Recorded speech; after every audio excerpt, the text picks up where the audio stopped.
Muy bien. Bueno, buenos días para todos. Mi nombre es Gonzalo Aparicio y vamos a tener dos clases sobre ciclo celular, ¿sí?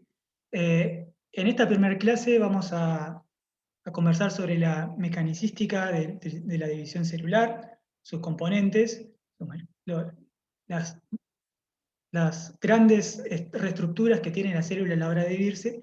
Y la segunda clase vamos a enfocarnos en la regulación de ese ciclo celular. Muy bien. Bien, antes de comenzar, les quiero proponer algo. Cualquier duda que tengan, por favor, prendan el micrófono y consulten, ¿sí? Porque así no estoy viendo el chat que hace medio complejo mirarlo mientras estoy hablando, ¿sí? Y si alguien quiere prender la cámara y mostrar su rostro mientras estamos en la clase, se los agradezco, pero obviamente eso no es obligatorio. Muy bien, comenzamos. Bueno, me gusta comenzar con esta frase del médico patólogo Rudolf Virchow, que en el siglo XIX generó esta frase: omnicélula es célula. ¿Qué significa esto? Que toda célula deriva de otra célula. Como verán, o como está empezando en este momento, esta frase es muy, muy poderosa. ¿Por qué? ¿Qué nos está diciendo esta frase? Nos está diciendo de que todos los seres vivos, de los organismos unicelulares hasta los animales como nosotros, descendemos de un ancestro común por sucesivas millones y millones y millones de divisiones celulares. ¿Hasta qué? Hasta el comienzo mismo del primer organismo unicelular, ¿sí? Entonces, si nos ponemos a pensar sobre este concepto, estamos hablando de que básicamente somos todos parientes de todos, ¿sí? Porque básicamente todos derivamos de sucesivas miles de miles de miles de billones de divisiones celulares. Entonces, a partir de esta doctrina, creada por Rudolf Virchow en 1855, la idea hoy es lo siguiente: cuando terminemos este módulo, es que nosotros podamos ver esta película, este timelapse, en el cual vemos una célula interfásica y una célula que está sufriendo un proceso de división celular, y es que al final de la clase que viene podamos entender cuáles son los grandes conceptos o los grandes mecanismos que ocurren durante la división celular, tanto a nivel de los mecanismos como de su regulación, ¿sí? Entonces, voy a mostrarles esta película hoy y al final de la clase que viene, y con eso vamos a poder ver si tenemos ahora un concepto un poco más claro sobre cómo es el proceso de división celular. Muy bien. ¿Cuáles son los problemas que enfrenta una célula a la hora de dividirse? Primero, esa célula, antes de poder dividirse en dos células hijas, debe generar todos sus componentes celulares en grandes cantidades. La cantidad suficiente para que cada una de esas células puedan ahora obtener cada uno de sus organelos, ¿sí? Por ejemplo, deben existir múltiples copias de distintos organelos, como son mitocondrias, retículo endoplasmático rugoso, ribosomas, lisosomas, etc. Y esto es muy importante, ¿por qué? Porque estos organelos no se generan de nuevo. ¿Eso qué significa? Que van a necesitar como sustrato para su crecimiento y establecimiento en una célula hija, por lo menos un pequeño fragmento del organelo original. Entonces, para estos tipos de organelos membranosos que se encuentran en grandes cantidades, la estrategia, ¿sí?, en general, o en estas células, va a ser el aumento de la cantidad o el volumen de estos organelos. Y para organelos, ¿sí?, que se encuentran, o estructuras que se encuentran en una cantidad limitada, ¿sí?, dícese los cromosomas o los centrosomas, se van a generar, ¿sí?, durante el proceso de división celular, estructuras o maquinarias particulares que van a asegurar esa correcta división y esa correcta segregación en las células hijas, ¿sí? Entonces, claramente vamos a tener dos mecanismos distintos. Uno, de aumento del volumen, ¿sí?, de estos organelos, para que cada una de las células hijas obtengan parte de esos organelos, y para estructuras que tienen un número limitado y que va a ser extremadamente importante que ambas células, que la segregación a ambas células sea correcta, se va a generar una maquinaria muy particular. Y esa maquinaria particular va a ser el uso mitótico, que vamos a referirnos a él a lo largo de toda la clase. Muy bien, entonces, el ciclo celular,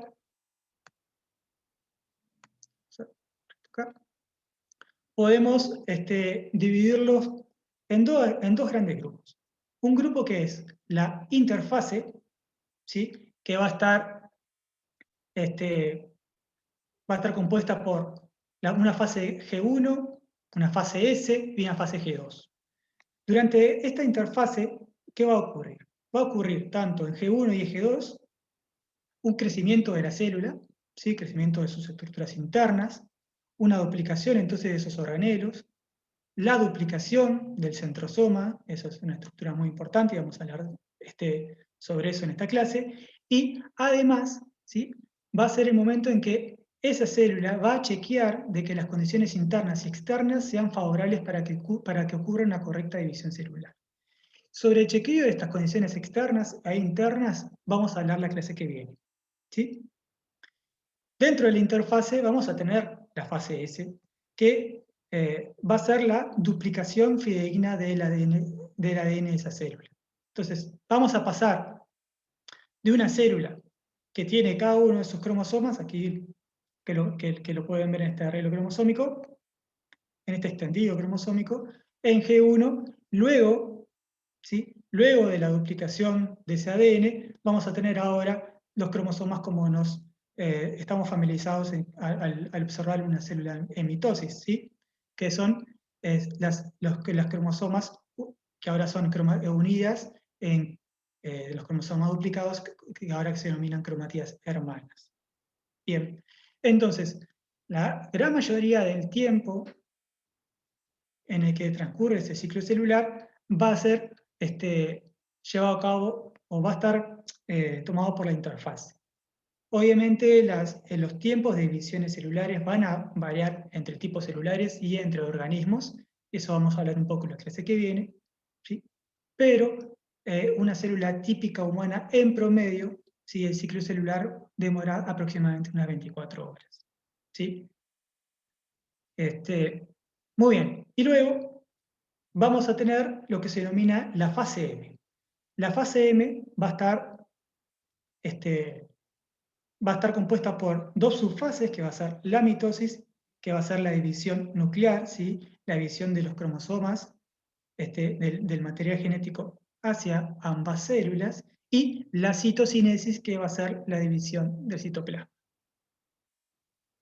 Muy bien, acuérdense, si alguien tiene preguntas o si ven que estoy hablando un poco rápido, prendan el micrófono y me comentan. Muy bien, concentremos ahora en la interfase.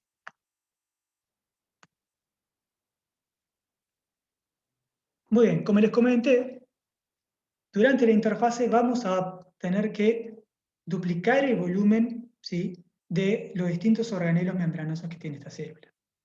Y dentro de los organelos membranosos, vamos a destacar estas micrografías electrónicas de transmisión, tanto el aparato de Golgi, el retículo endoplasmático rugoso y el liso, o las mitocondrias.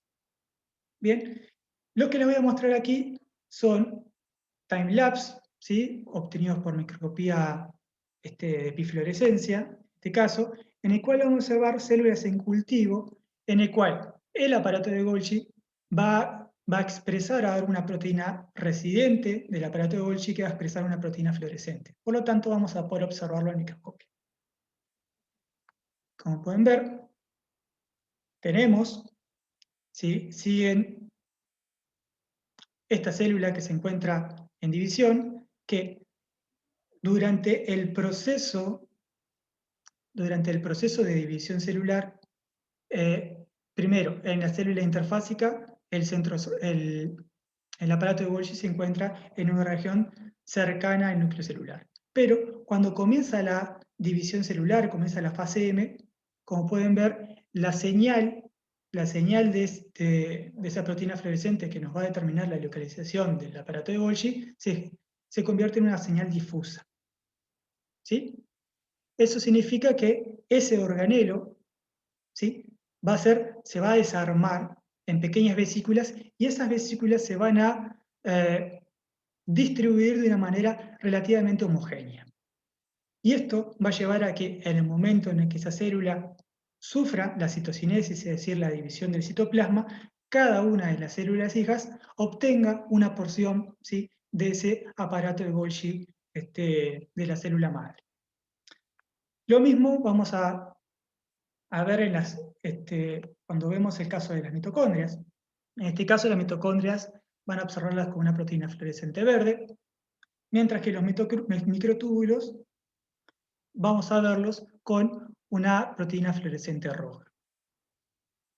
Y si ven, en este caso tenemos una gran cantidad de mitocondrias. Si miramos con un poco de atención, vamos a ver que en un momento determinado vamos a encontrar ven ahí, una pequeña concentración, ¿sí?, de mitocondrias en el plano de división de la célula. Y esa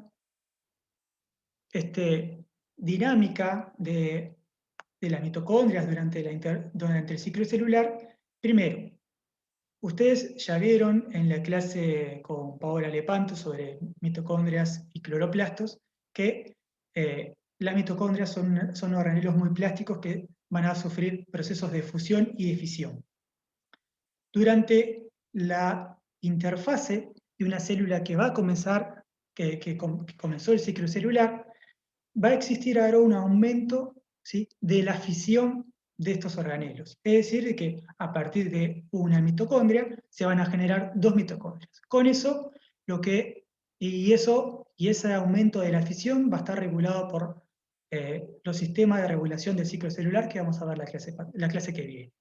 Bien, entonces, al aumentar esa fisión, lo que vamos a obtener ahora es un aumento en la cantidad de mitocondrias, ¿sí? Y lo que les voy a mostrar en esta película y ahora con una microscopía de barrido láser confocal va a ser una célula que va a expresar ahora un marcador fluorescente, marcador de mitocondrias, aquí con microscopía contraste interferencial de Nomarsky, y aquí les muestro dos imágenes distintas de la misma célula. Una que va a ser el plano medio de esa célula, porque estamos utilizando un microscopio confocal, ¿sí? Entonces podemos hacer cortes ópticos, un plano medio de esa célula, y luego, aquí a la derecha, van a observar el stack completo, es decir, el apilamiento de todo el volumen de esa célula. Vamos a ver qué pasa. Si observamos, y aquí ven en los minutos cuando ocurre, van a observar que en el punto en el cual va a ocurrir el proceso de división de ese citoplasma, el punto de división, donde se va a ocurrir la citocinesis, existe, ¿sí?, un aumento en la cantidad de mitocondrias en ese punto. ¿Bien? Y se ha postulado que esa relocalización de esas mitocondrias va a tener que ver con la generación, ¿sí?, de energía en ese punto en particular que va a requerir mucha energía, como va a ser el punto medio del uso mitótico y el anillo contráctil durante la citocinesis. Y estos investigadores quisieron ver, bueno, cuál es el mecanismo que lleva a esa relocalización parcial de esas mitocondrias en el eje medio. ¿Alguien me dice qué era lo que hacía la droga nocodazol? A ver, ¿alguien se acuerda?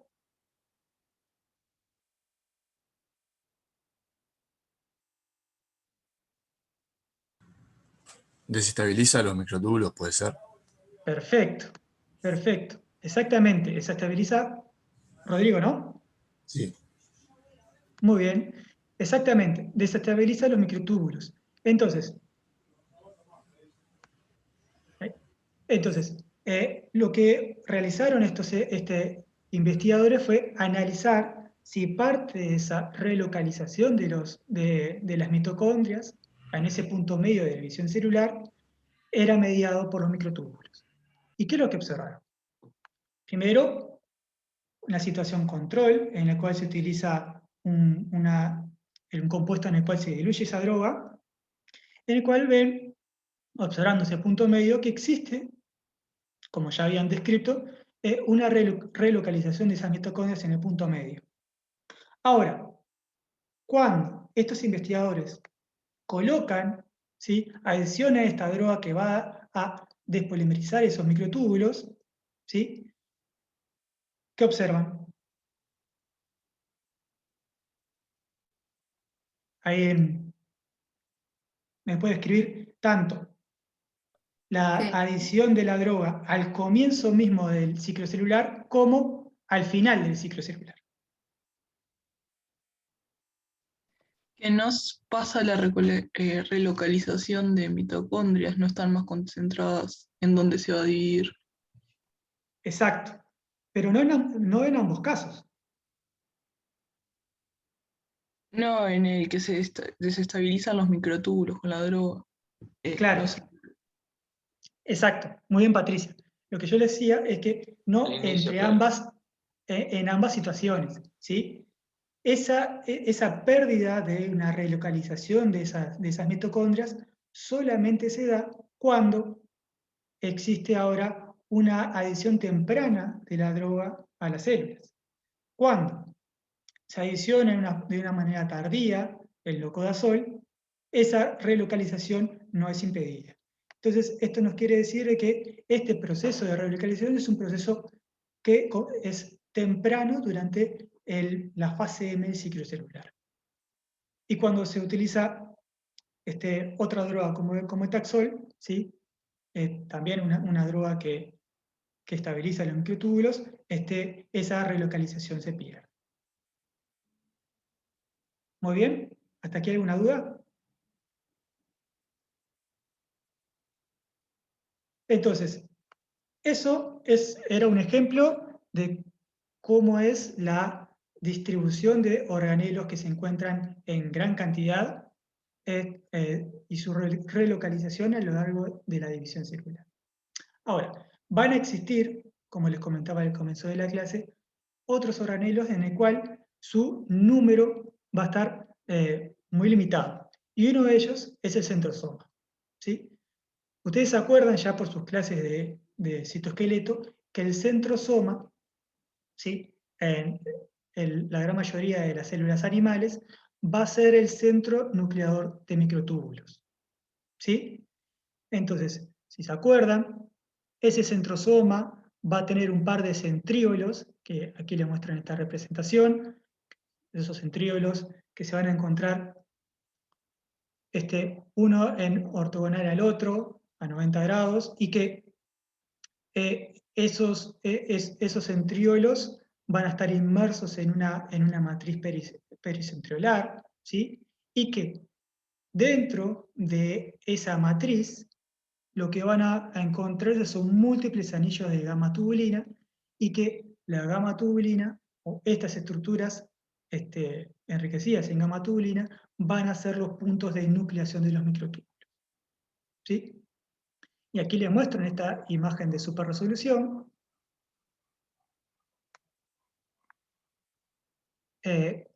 los microtúbulos marcados en verde, ¿sí?, y en rojo, ¿sí?, la gamma tubulina, ¿sí?, para que observen ese proceso de nucleación a partir del centrosoma. Y como saben, una célula interfásica va a tener un único centrosoma, ¿sí?, que se va a encontrar va a depender del tipo celular, pero se va a encontrar próxima al núcleo celular, ¿sí? Y como ven aquí, en esta imagen de inmunofluorescencia, como en el punto amarillo es el centrosoma y a partir de ese punto amarillo irradian los microtúbulos a lo largo de la célula. Entonces, ese centrosoma va a tener que duplicarse. Y esa duplicación, ¿sí?, va a comenzar con una duplicación de esos centríolos, y aquí lo vemos por esta micrografía electrónica de transmisión, ¿sí?, de una célula que recién comenzó el proceso de duplicación de ese centrosoma, y sabemos, ¿sí?, que es el comienzo de la duplicación porque los centríolos se encuentran a una distancia muy cercana entre ellos. Bien, y esta duplicación del centrosoma va a comenzar entre la fase S, ¿sí?, y la fase G2 del ciclo celular. Bien, y esa duplicación, ¿sí?, que va a comenzar entre fase S y fase G2, va a llevar a que comiencen ahora ambos centrosomas que se encuentran muy cercanos, muy próximos entre ellos, a nuclear microtúbulos y a irradiar ahora microtúbulos hacia sus extremos. Y entonces, ¿qué vamos a obtener? Que si me siguen en este esquema, este centrosoma replicado, al cada uno de ellos extender microtúbulos hacia todas direcciones, va a utilizar ahora la polimerización de esos microtúbulos como un proceso de separación mecánica entre ellos. ¿Sí? ¿Se entiende? Vamos a tener ahora, si me ven mis manos, vamos a tener ambos centrosomas y cada uno de ellos va a irradiar microtúbulos que van a empujar a un centrosoma del otro y a partir, ¿sí?, de esa polimerización de esos microtúbulos, separar ahora ambos centrosomas, ¿sí?, hacia polos distintos, polos opuestos de esa célula. ¿Bien? Entonces, una pregunta para ustedes, porque todo lo que les he comentado tiene que ver con un aumento del volumen celular, duplicación de organelos, para que, ambas células obtengan los organelos necesarios como para que esta célula sobreviva. Ahora, ¿puede existir divisiones sin crecimiento celular? Sí, profe. ¿En qué caso? Durante el desarrollo embrionario, el cigoto en su transformación, antes de implantarse, no crece, solo se duplica, se divide y genera la mitosis. Muy bien, Nicolás, ¿no? Sí, Muy bien, perfecto. Es durante las etapas tempranas del desarrollo, pero justo el ejemplo que utilizaste de mamíferos no es el caso. ¿Sí? Que en los mamíferos las divisiones van a ser eso lo vamos a ver en el curso, van a ser más lentas y existe ahí un crecimiento celular. Pero sí existen otros organismos, como puede ser en el caso de los embriones de anfibio, en el que ese cigoto comienza procesos sucesivos de divisiones celulares sin aumentar el volumen celular. Y en este tipo de divisiones, que durante el desarrollo embrionario se denominan clivajes, ¿sí?, presentan lo que se denomina un ciclo bifásico, en el cual vamos a tener una fase de ciclo celular, una fase de duplicación del material genético y una fase de división, una fase M, ¿sí?, sin tener ahora las fases G1 y G2. Bien, entonces, en estos ciclos bifásicos vamos a tener ahora divisiones que van a ser muy rápidas, ¿sí?, pero lo que vamos a tener ahora es que cada vez que una célula se divide, las células hijas van a tener la mitad de ese volumen. Obviamente, no podemos hacer esto hasta el infinito y va a llegar un punto, en este caso en estos embriones, en el que va a comenzar un enlentecimiento de ese ciclo celular y ahora sí la incorporación de las fases G1 y G2 para ahora el crecimiento de esas células y las posteriores divisiones, las células hijas no sean más chicas que la célula madre. Muy bien, ¿alguna otra duda?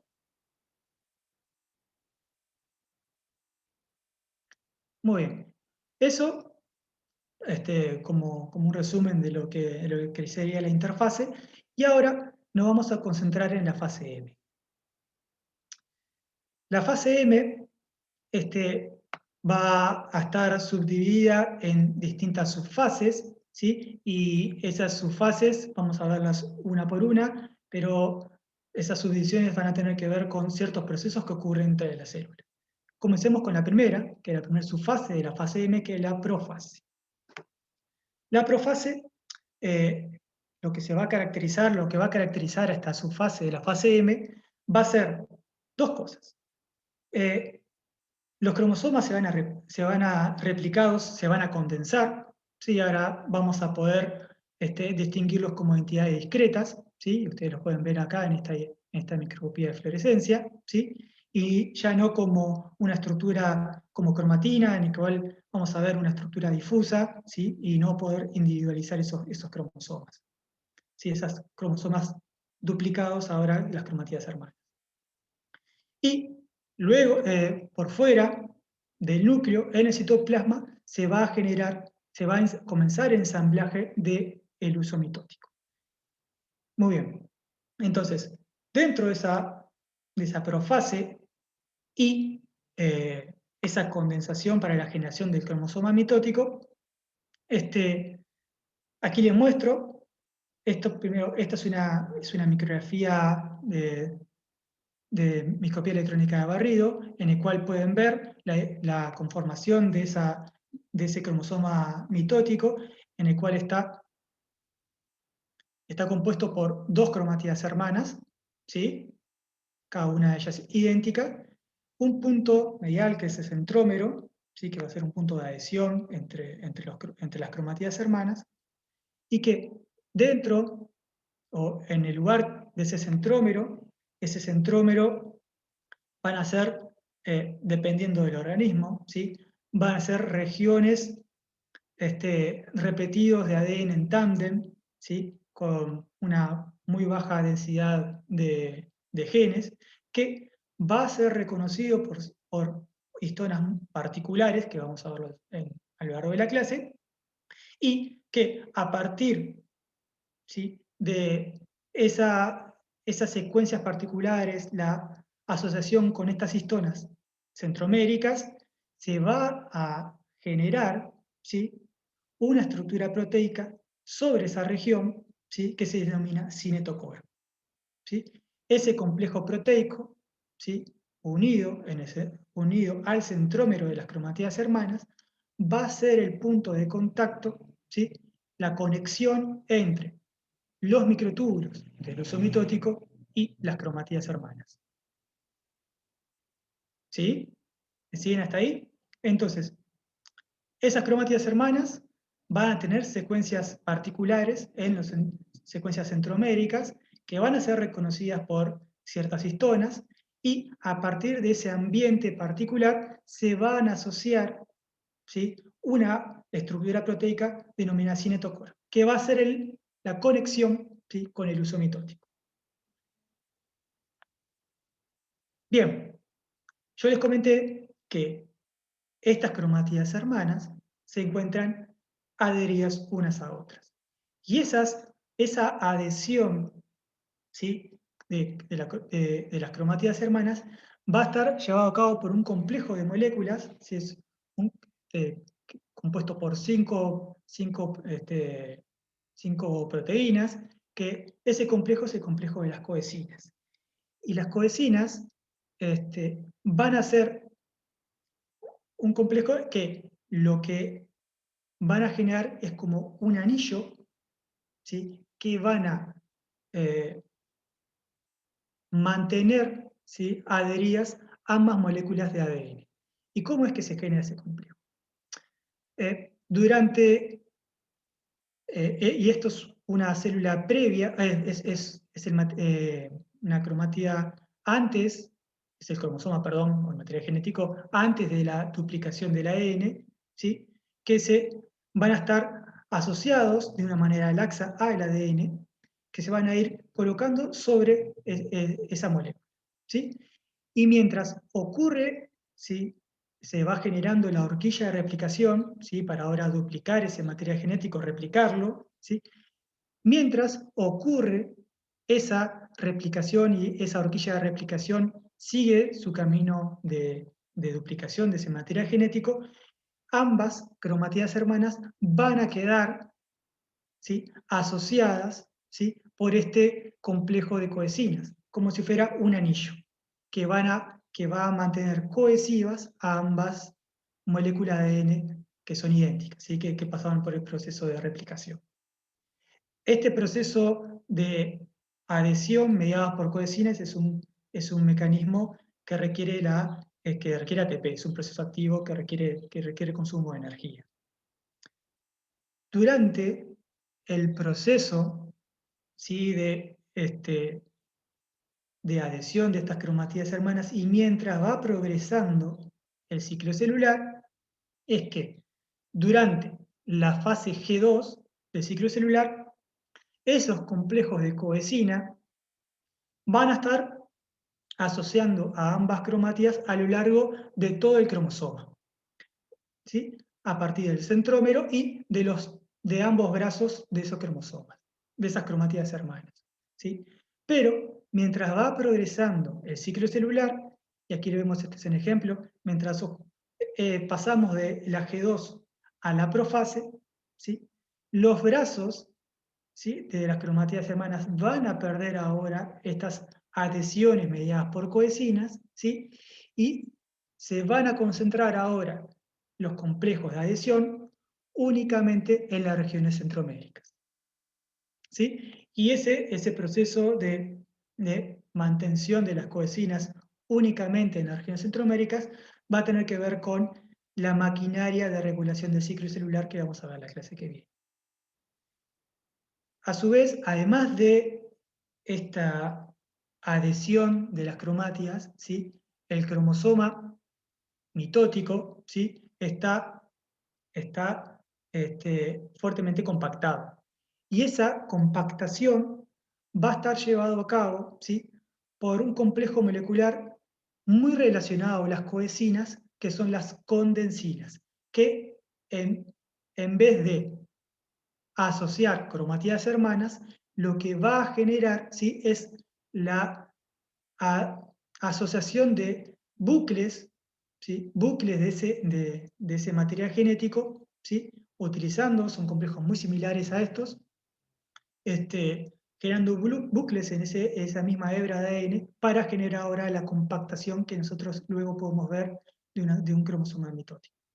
Bien, así que este cromosoma mitótico va a estar, por un lado, adherido, ¿sí?, a esas cromátidas hermanas duplicadas, van a estar unidas entre sí por cohesinas, van a estar compactadas por un complejo muy relacionado a las cohesinas que se llaman condensinas, y van a tener una región muy particular, ¿sí?, que va a ser el centrómero, que el centrómero va a ser la región por la cual, mediado por el cinetocoro, el uso mitótico va a interactuar con ese material genético. ¿Alguna duda hasta ahí?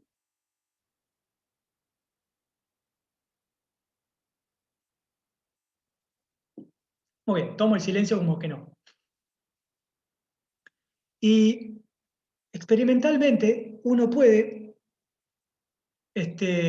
eliminar ciertas modificaciones que tienen las cohesinas, que son importantes para el proceso de cohesión, ¿sí?, para el proceso de unión de ambas cromátidas hermanas, ¿sí? Y cuando se ve alterada, ¿sí?, la actividad de este complejo de cohesinas, pasa lo siguiente.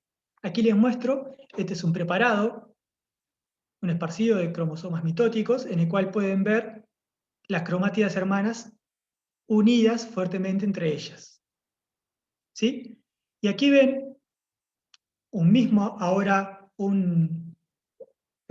una preparación de estos cromosomas mitóticos, ¿sí?, en el cual se encuentran condensados, pero ahora, ¿sí?, las cromátidas hermanas se encuentran separadas, ¿sí? Por lo tanto, a partir de esta evidencia experimental, estos investigadores pudieron determinar que las cohesinas, ¿sí?, y ciertas modificaciones posttraduccionales que presenta este complejo van a ser, ¿sí?, los complejos efectores de esa adhesión cromatida-cromática, ¿sí?, cromátida hermana. Y lo podemos ver también, ¿sí?, la importancia, ¿sí?, de la adhesión de esas cromátidas cuando analizan qué ocurre ¿sí?, en las células en el que el complejo de cocina se ve afectado. Entonces vemos aquí. En este primer cuadro vemos una placa metafásica de una célula salvaje, normal, sin ningún tipo de alteración, en el que ven, en azul, el ADN. En verde, esta es INSEP, justamente es la histona particular de las regiones centroméricas, ¿sí? Por lo tanto, va a ser un marcador del centrómero, ¿sí? Y en rojo, la tubulina. Entonces, si ven en la situación normal, los cromosomas se encuentran alineados en la placa metafásica, podemos ver este uso mitótico observado por la marcación roja de la tubulina y los centrómeros alineados con esas cromatías hermanas. Ahora, cuando tenemos ahora una disminución de la adhesión entre las cromatías hermanas, lo que ocurre va a ser que vamos a tener ahora cromosomas que se encuentran por fuera de esa placa metafásica. Y eso lo podemos evidenciar en azul, no muy bien, ¿sí?, pero sí por los puntos verdes que nos muestra el argen del centrómero, ¿sí? Entonces, esto demuestra que esa adhesión de las cromatías hermanas va a ser muy importante para la correcta segregación, ¿sí?, del material genético durante la división celular. Muy bien. Si no hay ninguna duda, pasamos a la prometafase. Nicolás, ¿si vas a decir algo? No, iba a decir que creo que había quedado todo claro, profe. Perfecto. Si proseguimos en ese ciclo celular, la siguiente fase se denomina prometafase. Y la prometafase va a tener dos características principales. Una va a ser el desensamblado de la envoltura nuclear, ¿sí? Y lo otro va a ser que ese uso mitótico, que ahora vamos a hablar de él, se van a asociar ahora con los cromosomas mitóticos, ¿sí?, con estas cromatías hermanas. Muy bien. ¿Cómo es que ocurre el desensamblaje de esa envoltura nuclear? Como ustedes saben, ¿sí?, la envoltura nuclear, pues, ya tuvieron anteriormente clases sobre la organización de la ultraestructura y la organización interna de las células. Esa envoltura nuclear va a estar compuesto por una doble bicapa bipídica, ¿sí?, en el cual la bicapa externa va a ser un continuo con el retículo endoplasmático rugoso y que la bicapa interna va a estar asociado con múltiples proteínas, pero en particular, ¿sí?, con una malla, ¿sí?, en 2 dimensiones, que esta lo pueden ver aquí en esta micrografía electrónica, ¿sí?, de filamentos intermedios, ¿sí?, que son filamentos de lamina, ¿sí? Estas laminas, ¿sí?, que son filamentos intermedios, generan, ¿sí?, esa malla en 2 dimensiones que va a mantener ahora la integridad, ¿sí?, de ese núcleo celular. Además, ¿sí?, de esa envoltura nuclear, van a tener pequeñas interrupciones de esa envoltura por la presencia de los complejos de poro nuclear, que va a ser el lugar por el cual, de manera muy regulada, ¿sí?, se va a controlar el transporte entre núcleo y citoplasma. Muy bien. ¿Qué es lo que ocurre durante el ciclo celular? En la prometafase, ¿sí?, y eso, las quinasas que regulan el ciclo celular, lo que van a generar es una fosforilación, ¿sí?, la adición de grupos fosfato a las laminas, ¿sí?, a estos filamentos intermedios, al citoesqueleto del núcleo. Y al generar ahora esa fosforilación de las laminas, lo que va a generar es una pérdida, ¿sí?, de la afinidad de esa lamina por la generación de estas redes, ¿sí?, de estas mallas. Por lo tanto, va a ocurrir ahora una pérdida, ¿sí?, de esa organización de las laminas. Y esa pérdida de la organización bidimensional de este citoesqueleto va a contribuir al desensamblaje de la envoltura nuclear. No solamente va a ocurrir ahora una fosforilación de las laminas, sino que también se va a fosforilar el complejo el complejo del poro nuclear y distintas moléculas que asocian tanto la bicapa lipídica interna, la bicapa interna de la envoltura nuclear con el citoesqueleto de laminas, ¿sí? Entonces, la fosforilación va a ser un proceso muy importante en ese desensamblado, ¿sí? Desensamblado de la envoltura nuclear.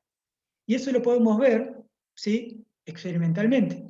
A mí en estas clases siempre me gusta mostrar la evidencia experimental que permite generar estos esquemas.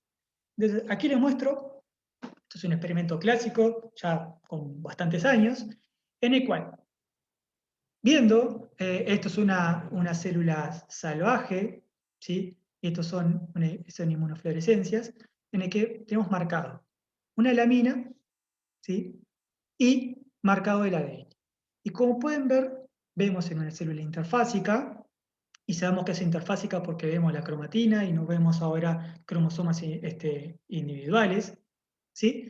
Se encuentra, ¿sí?, enriquecida en los límites, ¿sí?, de la envoltura nuclear. Mientras progresa ese ciclo celular, la señal fluorescente, ¿sí?, para la lamina se convierte en una señal difusa. Eso quiere decir que ahora esas laminas se encuentran desorganizadas, ¿sí? Ya no presentan esa organización por dentro, ¿sí?, del núcleo celular.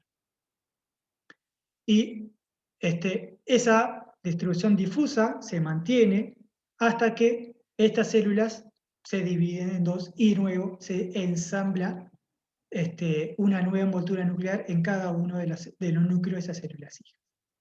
Ahora, ¿qué pasa cuando en estas laminas se generan mutaciones puntuales en los aminoácidos que son los aminoácidos fosforilados por las quinasas que regulan el ciclo celular? Entonces, estos investigadores lo que hicieron fue mutar ciertas serinas, que son las serinas, son estos, son los puntos, los aminoácidos blancos de estas quinasas, y lo mutaron por otros aminoácidos, que ahora no son capaces de ser fosforilados por las quinasas que regulan el ciclo celular. ¿Y qué es lo que encontraron? Lo siguiente.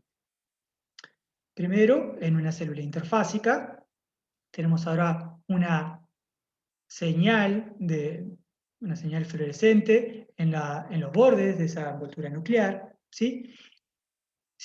Pero durante el proceso ahora de compactación de ese material genético para generar estos cromosomas mitóticos, ¿sí?, esa envoltura nuclear no se desarma, ¿sí?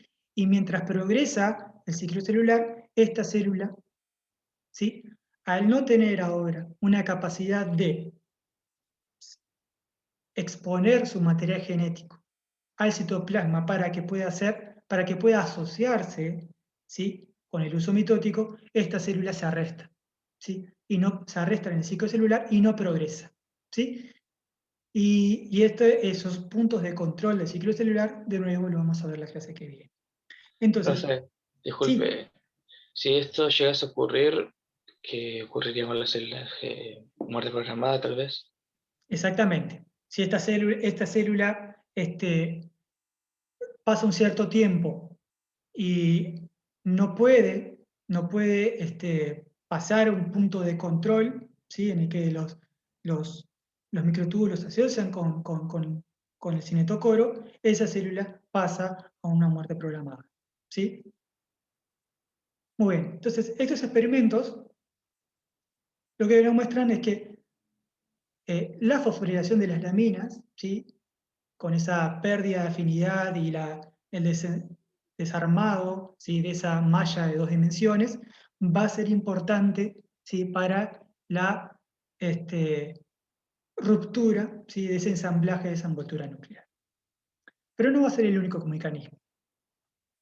Van a existir, ¿sí?, como les comenté, cuando estábamos hablando sobre la duplicación del centrosoma, el centrosoma se va a encontrar, ¿sí?, asociado a un extremo de ese núcleo celular. Y mientras progresa el ciclo celular, la actividad, y eso lo vamos a ver en breve, la actividad de ese centrosoma en su capacidad de irradiar microtúbulos se ve aumentada, ¿sí? Y parte de ese aumento de la polimerización de microtúbulos va a permitir que esos microtúbulos comiencen ahora a generar fuerzas, ¿sí?, que deforman a esa envoltura nuclear.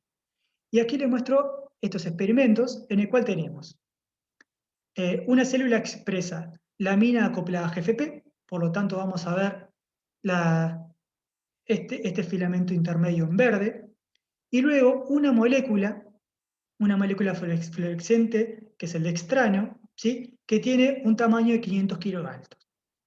Y el tamaño de 500 kilodaltons va a ser importante. ¿Por qué? Porque estos investigadores quieren determinar, ¿sí?, si se generan poros, ¿sí?, agujeros, interrupciones en la continuidad de esa envoltura nuclear previo al desensamblaje de la envoltura nuclear. ¿Y por qué es importante que sea de 500 kilodaltons? ¿Por qué? Porque los complejos de poro nuclear, ¿sí?, permiten el pasaje, el intercambio núcleo-citoplasma, citoplasma-núcleo, de moléculas de hasta alrededor de 40 kilodaltons. Por lo tanto, si una célula presenta una integridad de su envoltura nuclear, esta molécula fluorescente, este dextrano, va a ser excluido, ¿sí?, del interior de la célula.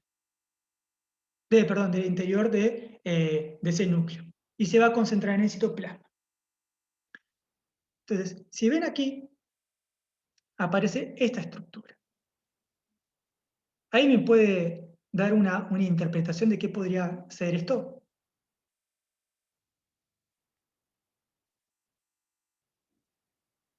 Cualquier idea sirve, no tiene por qué ser la super idea.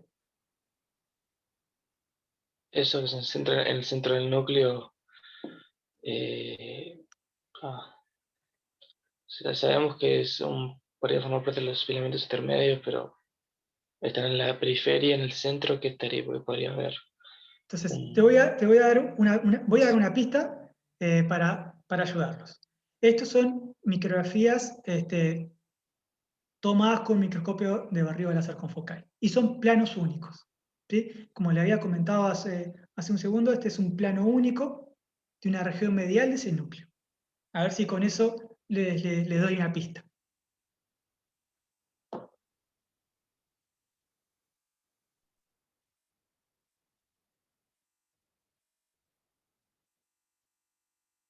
¿No? En vez de una pista los compliqué. Entonces, ¿qué es lo que ven? Estas señal de la mina en ese plano único, lo que nos está mostrando son invaginaciones, ¿sí?, de esa envoltura nuclear, ¿sí? Para que vean que esos núcleos van a tener formas irregulares. ¿Pero qué vieron estos investigadores? ¿Qué? Y estos son imágenes de un experimento de time-lapse, ¿sí?, de un experimento en el que se toman micrografías a ciertos tiempos, en el que observan que en un punto determinado se genera ahora una interrupción, ¿sí?, de esa envoltura nuclear, y que a partir de esa interrupción, ¿sí?, básicamente de ese agujero que se genera en la envoltura nuclear, ¿sí?, tiene un tamaño tal que ahora va a permitir el ingreso, ¿sí?, del colorante. Y estas pequeños agujeros, interrupciones en la envoltura nuclear, se dan antes, ¿sí?, del desensamblado, ¿sí?, de la envoltura nuclear mediado por la fosforilación de las láminas. ¿Sí? Y estos investigadores, ahí va. Si lo ven aquí en estas películas, lo que hicieron fue lo siguiente. Utilizaron ahora tubulina acoplada a una molécula fluorescente, hacia una proteína fluorescente, como es la proteína fluorescente amarilla, y a su vez expresando ahora la lamina B acoplada a la proteína fluorescente de cian, ¿sí? A dos proteínas fluorescentes distintas que bajo el microscopio vamos a poder diferenciarlas. ¿Y qué encontraron? Que en los puntos en los cuales se generan, ¿sí?, esas depresiones de la envoltura nuclear, ¿sí?, se encuentran, ¿sí?, una polimerización de esos microtúbulos. Entonces, estos microtúbulos, ¿sí?, que son polimerizados a partir de ese centrosoma que se encuentra próximo al núcleo celular, van a generar, van a empujar y generar invaginaciones a esa envoltura nuclear, generando mucha tensión. ¿Sí? Y, obviamente, estos investigadores lo que hicieron fue lo siguiente. Bueno, si eliminamos ahora estos microtúbulos, ¿sí?, esas invaginaciones se mantienen, son transitorias. Entonces, ¿qué es lo que hicieron? A un núcleo, ¿sí?, en el cual vemos la lamina acoplada a la proteína fluorescente, vemos esas deformaciones de la envoltura nuclear, ¿sí?, que como vimos, mediadas por ese empuje dado por los microtúbulos, y si ahora le adicionan, ¿sí?, la droga nocodazol, como ya lo vimos, que va a llevar a una despolimerización de esos microtúbulos, esas deformaciones se pierden. ¿Sí? Y si lo vemos en la película, ahí lo ven. Entonces, ahora, el modelo de desensamblado de esa envoltura nuclear tiene dos componentes. Uno va a ser esa fosforilación de las laminas mediadas por las quinasas que regulan el ciclo celular, ¿sí?, y que ya vimos que eran importantes porque al mutar los aminoácidos que se fosforilan, esa envoltura no se desarma, pero al parecer también va a existir ahora un proceso, ¿sí?, mediado por microtúbulos que va a favorecer, ¿sí?, esa ruptura de la envoltura nuclear, ¿sí?, durante la profase. ¿Sí? Durante la profase, que este mecanismo se va desarmado, esa envoltura nuclear se va a dar en la prometafase. Así que va a tener dos componentes. ¿Alguna duda? Entonces, profe, ese ensamblado de las láminas y Este esta proceso de acción empuje, de generación de tensión por los microtúbulos. microtúbulos. Ahí va. Muchas gracias. Profe, yo no Ahora, entendí en la anterior, en la diapositiva anterior, ¿a qué está unido el extrano ahí en rojo? el O sea, la extrano última es... sería cuando. No, dale. No, perdón, dime, Rodrigo. No, o sea, si en la última imagen, a tiempo 20, Sí, sería cuando ya se desensambló la envoltura. bueno, va a ser los puntos, ¿sí? Si ves lo verde, existe todavía una continuidad de esa envoltura nuclear, pero existen pequeños agujeros, Sí, ¿sí?, que van aumentando mientras, si vienes en el tiempo cero, y ahí va a ser el comienzo del ingreso del extrano. ahí va. Entonces, esto lo que nos muestra es que esa tensión generada por esos microtúbulos también van a participar en el proceso de desensamblado, que, si vieron con el experimento clásico que les mostré de la mutación de las laminas, este mecanismo no va a ser suficiente para el desensamblaje de esa envoltura nuclear, ¿sí? Pero sí que va a favorecer ese ensamblaje. ¿Muy bien? Sí, perfecto. Muy bien. Entonces, como estábamos hablando del cromosoma mitótico y que ahora estos cromosomas se encuentran luego de ese desensamblaje de la envoltura nuclear, esos cromosomas mitóticos, ¿sí?, que están unidos entre sí, esas cromátidas hermanas por coecinas, vamos a tener que ahora esos cromosomas van a estar libres y por lo tanto van a poder ser captados, ¿sí?, por microtúbulos en la región del centrómero. Entonces, el cinetocoro, que va a ser ese complejo, un enorme complejo molecular que se asocia, ¿sí?, que se asocia al centrómero, va a ser, como les comenté antes, el punto de unión entre los microtúbulos del uso mitótico y las cromatías hermanas. En levaduras, ¿sí?, vamos a tener un microtúbulo por cinetocoro. En células de mamífero vamos a tener hasta 20 microtúbulos por cinetocoro, ¿sí?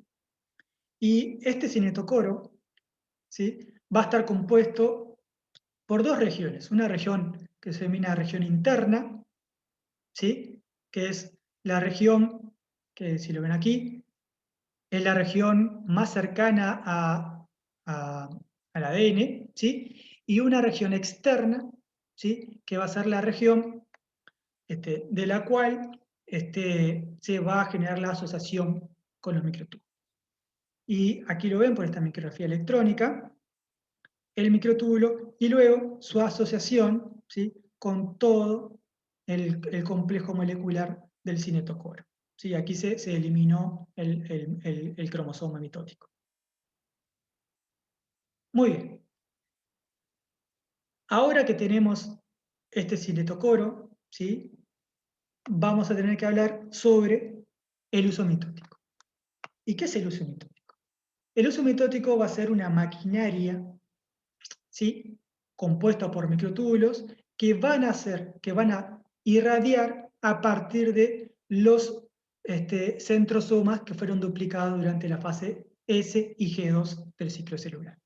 Entonces, como antes les comentaba, a partir de la polimerización de esos microtúbulos, esos centrosomas van a comenzar a separarse entre sí hasta llegar a puntos opuestos, ¿sí?, puntos opuestos de esa célula.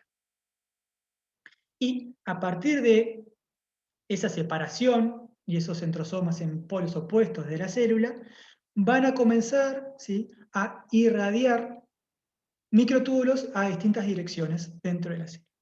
Y dependiendo de la dirección o a qué se asocian, vamos a poder clasificar a los microtúbulos, ¿sí?, del uso mitótico en tres grandes grupos. Uno de ellos va a ser los microtúbulos astrales, los cuales van a polimerizar hacia los extremos opuestos de la línea media, ¿sí? Si aquí tenemos ahora los cromosomas en el medio, los microtúbulos astrales van a polimerizar hacia el otro extremo y asociarse, ¿sí?, por proteínas motoras, y eso lo vamos a ver en breve, ¿sí?, a la membrana plasmática. Luego vamos a tener lo que se denominan los microtúbulos interpolares, que son estos que se encuentran en rojo, que van a irradiarse, ¿sí?, a polimerizar hacia la región donde se encuentra el otro centrosoma y van a asociarse, ¿sí?, mediante proteínas motoras con los microtúbulos cinetocóricos del otro centrosoma, ¿sí? Entonces, estos microtúbulos rojos van a asociarse con los microtúbulos del otro polo. Esos se denominan microtúbulos interpolares. Y por último, y que quizás el que más conocemos, son los microtúbulos cinetocóricos, que son los microtúbulos que en este caso están marcados en azul, que van a ser los microtúbulos que van a asociarse, ¿sí?, al cinetocoro de las cromatías hermanas. Por lo tanto, vamos a tener tres poblaciones de microtúbulos. Cada uno de ellos va a tener una función particular dentro de la progresión de ese ciclo celular. Y bueno, y algo que ustedes ya saben, ¿sí?, pero no vale la pena porque ya tuvieron clases de esto, es que siempre el extremo menos, ¿sí?, de esos microtúbulos va a estar anclado en el centrosoma, ¿sí? A partir de esos anillos de gamma tubulina, y el extremo más es el que va a irradiar hacia fuera de ese centrosoma, ¿sí? Entonces la polaridad de esos microtubulos es importante tenerlo en cuenta para lo que se viene, ¿sí? Para la progresión de ese ciclo celular. Muy bien. Aquí les tengo un problema, y es el siguiente.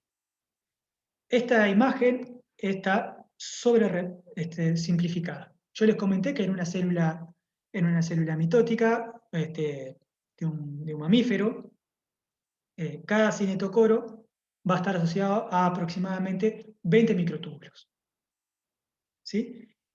Y a su vez vamos a tener cientos, ¿sí?, de haces de microtúbulos, tantos interpolares como astrales, ¿sí? Vamos a tener, por lo tanto, una gran cantidad de microtúbulos que van a conformar este uso mitótico. Teniendo tanta cantidad de elementos, es muy difícil, ¿sí?, poder estudiar la dinámica de esos microtúbulos, de ese uso mitótico, si marcamos cada uno de esas tubulinas acopladas GFP, supóngase. ¿Por qué? Porque vamos a tener mucha cantidad de material en una región muy pequeña. ¿A alguien se le ocurre una idea de qué podríamos hacer para poder estudiar la dinámica de esos microtúbulos, sabiendo que tenemos cientos de microtúbulos en ese uso mitótico? O sea, ¿cómo podemos visualizarlo con microscopía o cómo Por podríamos... microscopía, para ver la dinámica.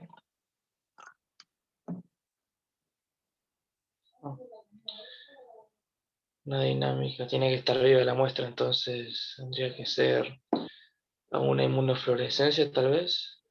Bueno, si hacemos inmunofluorescencias, si Muertos, estamos utilizando exactamente. ahí está, una mutación tal vez, profe. ¿Y en qué sentido?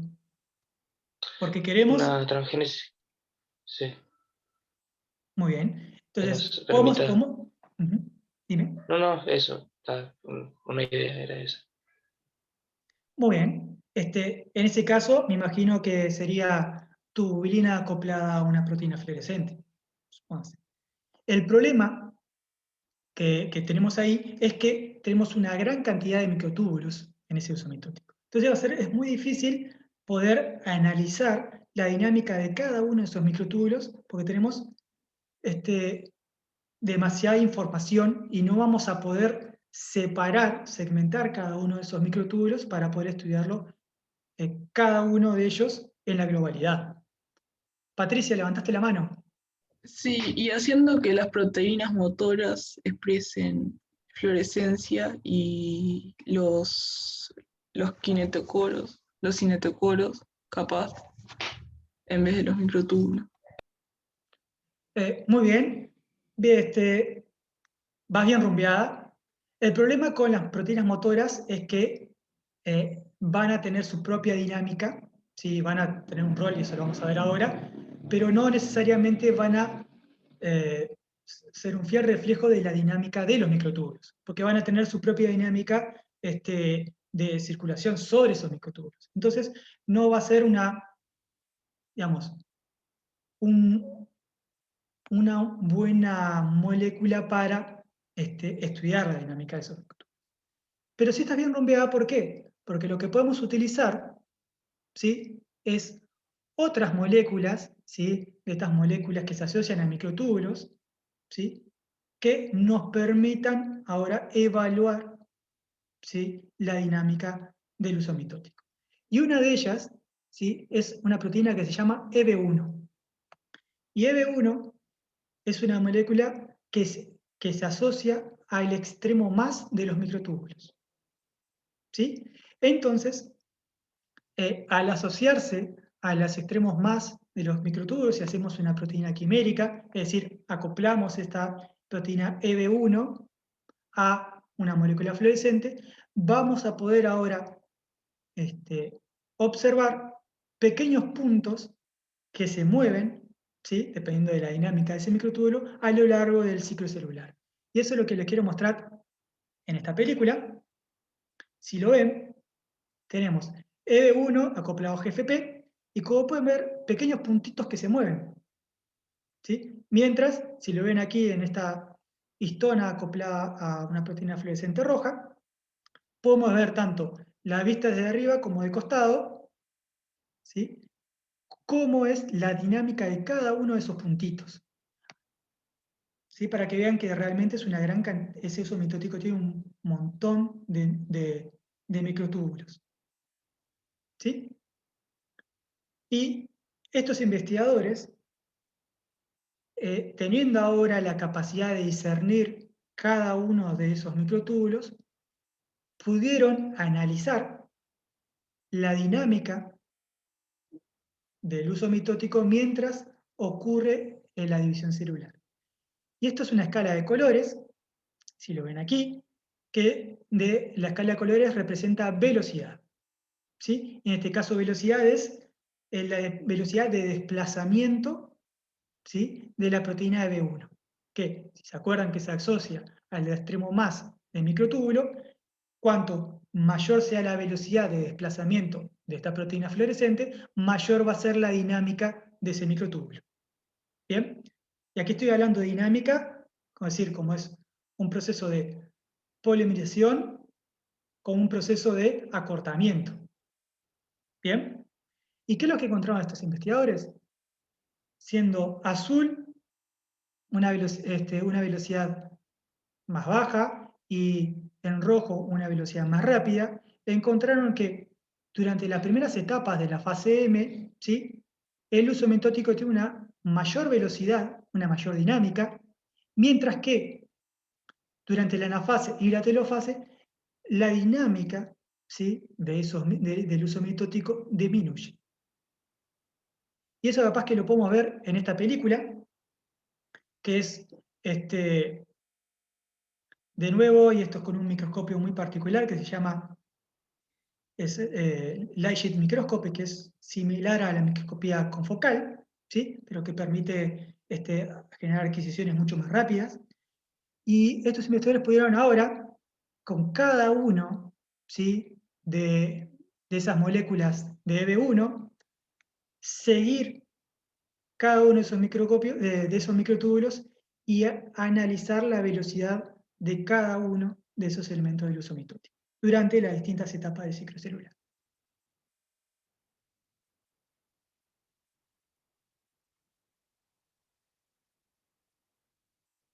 Muy bien. ¿Y qué fue lo que encontraron? Como les mostré en la figura anterior, encontraron que tanto la prometafase, ¿sí?, como la metafase, si ven en este gráfico de frecuencias, va a existir una mayor velocidad, ¿sí?, de esos microtúbulos del uso mitótico durante las etapas tempranas, mientras que cuando va progresando el ciclo celular, esa velocidad, ¿sí?, tanto de la anafase como de la telofase, disminuye a un punto de, será 0.4 a 0.3. ¿Sí? Esa es la disminución de la dinámica del uso mitótico durante la progresión del ciclo celular. Bueno, ¿dudas en esto? Sí, ¿la EB1 se encuentra en la célula o es algo que se agrega nomás para observar esto? Bien, no. EB1 es una molécula que se encuentra en las células. Lo que acá los investigadores hicieron fue crear una transgénesis para que exprese ahora una EB1 acoplada a una proteína fluorescente. ¿Y qué Pero es función una... tienen? Bien, EB1 básicamente lo que va al asociarse a el extremo más va a ser una molécula que va a permitir la asociación de otras moléculas que van a regular tanto la dinámica de la catástrofe, ¿sí?, del acortamiento de esos microtúbulos, así como la polimerización. Así que va a tener que ver con la regulación de esa dinámica del microtúbulo. ¿Sí? Gracias. Muy bien. Entonces, este uso mitótico, que como vemos es muy abundante, que tiene variaciones en su dinámica, es muy dinámico, ¿sí? Va a asociarse, entonces, a partir de ese cinetocoro, ¿sí? Con el cinetocoro para asociarse a esas cromatías hermanas. Y la asociación, ¿sí? de ese microtúbulo con ese cinetocoro y ese movimiento que va a presentar las cromatías hermanas cuando se encuentran asociadas a los microtúbulos cinetocóricos, va a estar mediado por múltiples moléculas. ¿Sí? Y esto aquí es básicamente lo que les quiero mostrar en este ejemplo, que está sobre simplificado, son las distintas proteínas motoras que se asocian, ¿sí? Tanto al cinetocoro, ¿sí? Como a los microtúbulos y que van a permitir ese movimiento de las cromatías hermanas durante la fase F. Entonces, si ven en este esquema, si tenemos estas cromatías hermanas en este punto 3, si hacemos un zoom, ¿sí? en esa región, vamos a ver que en las regiones centroméricas va a existir una proteína que se llama quinesina 13. Las quinesina 13, esta familia de las quinesina 13, no son proteínas motoras, ¿sí? Como son las demás quinesinas, como puede ser la quinesina 7, que se ve aquí, ¿sí? Sino que va a ser una molécula que al asociarse con el cinetocoro va a favorecer la despolimerización de los microtúbulos, ¿sí? Va a favorecer la separación de los dímeros de tubulina y por lo tanto acortar el microtúbulo que se encuentre en presencia de esa quinesina, que no es una proteína motora. ¿Sí? Eso que quede claro. La quinesina 13 no es una proteína motora, sino que es una molécula, ¿sí? Que va a permitir, que va a favorecer el acortamiento, ¿sí? La despolimerización. La quinesina, ¿sí? Se va a encontrar asociada al cinetocoro, ¿sí? En ambos extremos. ¿Bien? Entonces, dependiendo hacia dónde se mueva ese microtúbulo, esas cromatías hermanas, hacia un lado o hacia el otro, va a ser qué quinesina de un lado o de otro de las cromatías hermanas va a estar activa y cuál no. ¿Sí? Entonces, si ven acá que este va a ser un movimiento neto hacia la derecha, en esta región la quinesina 13 va a estar activa y va a fomentar, ¿sí? La despolimerización, ¿sí? De los microtúbulos en esa región. Y del otro lado, ¿sí? Lo que va a ocurrir va a ser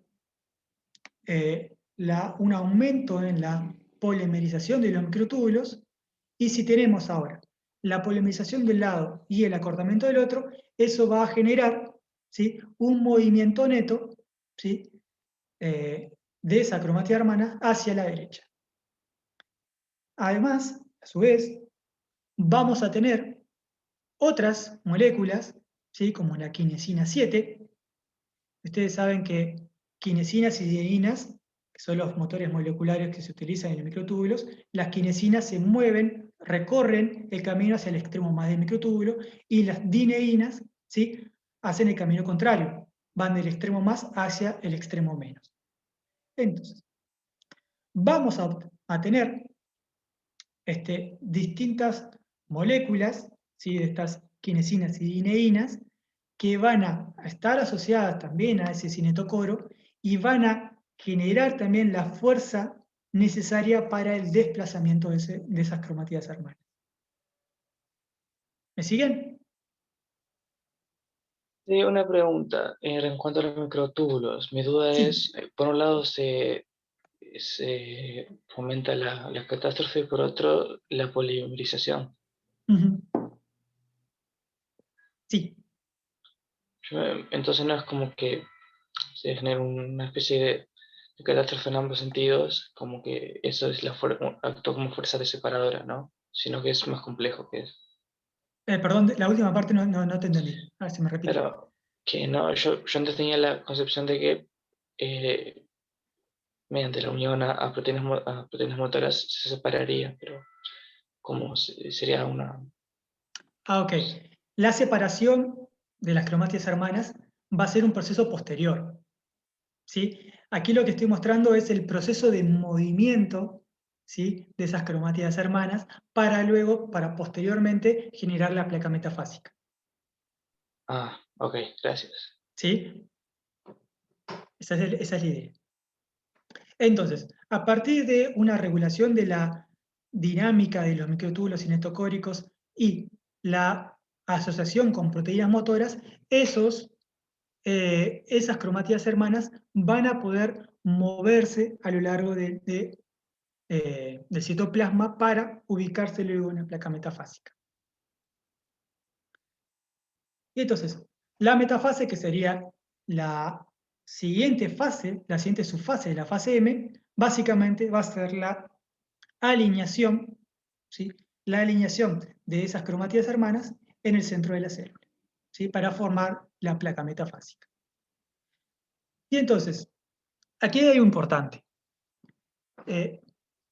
Como se imaginarán, si tenemos ahora una adhesión, ¿sí?, por el uso mitótico de ambos centrosomas, ¿sí?, si un mismo centrosoma, ¿sí?, se asocia a ambos cinetocoros, ¿sí?, de cada una de las cromátidas hermanas, esa asociación, ¿sí?, de los microtúbulos con esos cinetocoros, va a ser una asociación no estable. ¿Sí? Lo mismo si solamente uno de los centrosomas se asocia a uno de esos cinetocoros. Si ocurre el otro caso, que es ambos centrosomas se asocian al mismo cinetocoro, ¿sí?, esa asociación microtúbulo, ¿sí?, del uso mitótico a el cinetocoro también va a ser una asociación inestable. Bien, la única forma en que se genere, ¿sí?, una asociación estable que se mantenga en el tiempo, ¿sí?, entre los microtúbulos cinetocóricos, ¿sí?, y el uso mitótico va a ser cuando cada uno de los centrosomas se asocie, ¿sí?, al cinetocoro de cada una de las cromátidas hermanas, generando ahora una asociación de bueno, ahora no me sale la palabra, pero bueno, cada uno de esos microtúbulos Estabilidad. de biestabilidad. Muchas gracias, Nicolás. Entonces, ¿cómo es que se genera ese cambio en la estabilidad, ¿sí?, de esa asociación microtúbulo-cinetocoro cuando se genera esta asociación? Y para ahí tenemos que, de nuevo, observar cómo es la estructura del cinetocoro. Como les comenté anteriormente, vamos a tener un cinetocoro que va a tener una región interna y una región externa.